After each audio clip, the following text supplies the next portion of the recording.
Here's why your weight changed after 40, and it has nothing to do with eating too much.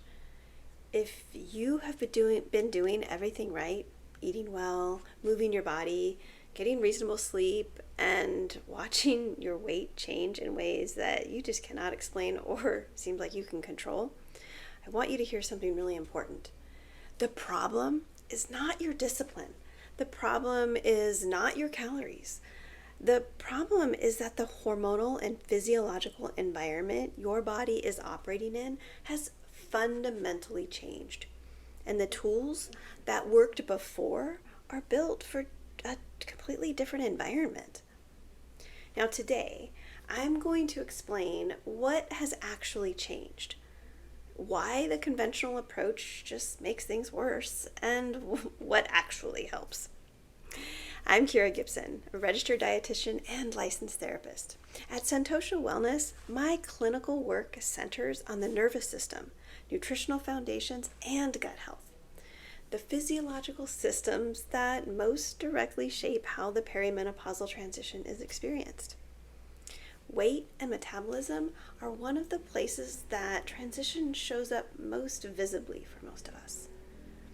This is the first video in a 4-part series on what is actually driving metabolic changes in perimenopause and what genuinely helps. So let's get into it. So the first thing to understand is what estrogen has been doing for your metabolism all along. Because most of us think of estrogen as a reproductive hormone, but it is also a metabolic one. Estrogen influences where the body stores fat. Now, before perimenopause, estrogen tends to direct fat storage towards the hips and thighs. But as estrogen declines, that changes, and fat storage shifts towards the abdomen. This is not a calorie issue. It is a hormonal direction change. Now, estrogen also helps maintain insulin sensitivity. And insulin is the hormone that moves glucose from your bloodstream into your cells so it can be used for energy. And when estrogen declines, insulin sensitivity often decreases also. And the body becomes less efficient at this process, and blood sugar then becomes less stable. And when blood sugar is unstable, the body is more likely to store the excess as fat. Now, this is why many women notice that foods they have always eaten without consequence start really causing weight changes. They cause energy crashes and the blood sugar swings they've not experienced before. The food hasn't changed, but the hormonal environment processing it has. So now I want to talk about cortisol, because this is where most conventional advice about weight and perimenopause goes just completely wrong.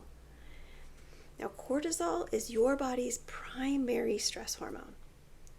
During perimenopause, as estrogen and progesterone decline, the stress response becomes more reactive.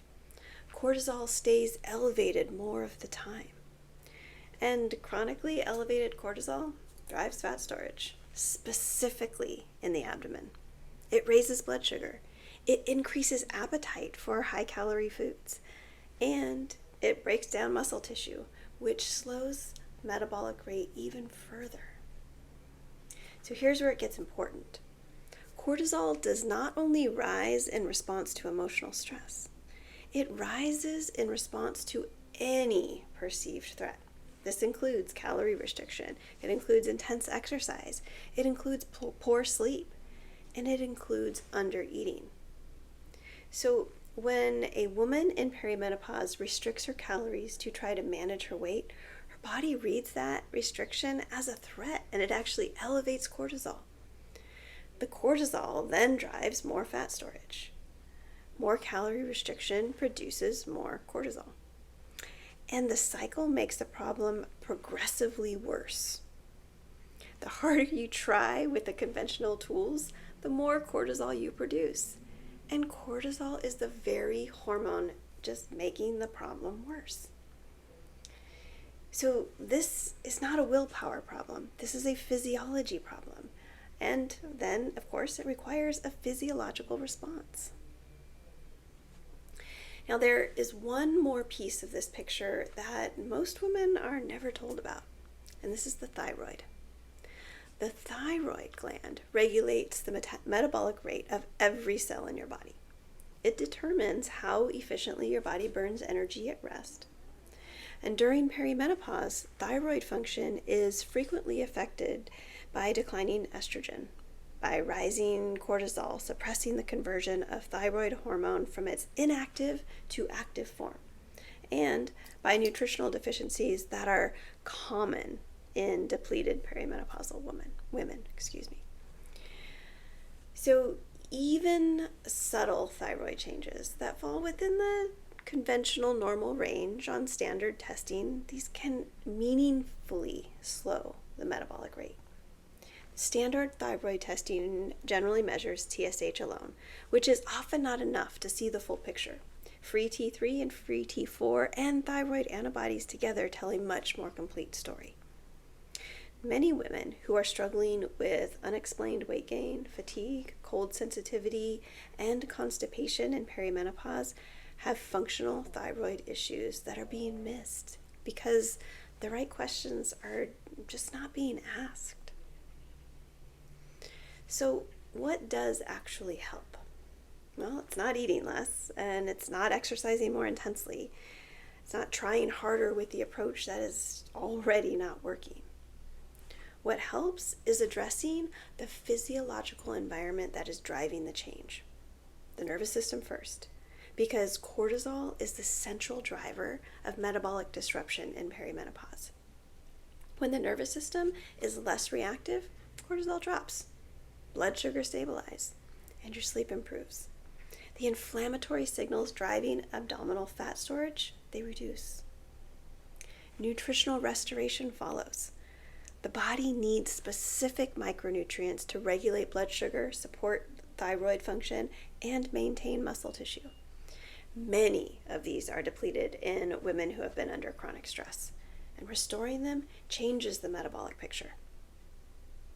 Now, gut health matters because the gut produces hormones that regulate appetite and blood sugar and determines what nutrients are actually absorbed. A compromised gut compromises everything downstream.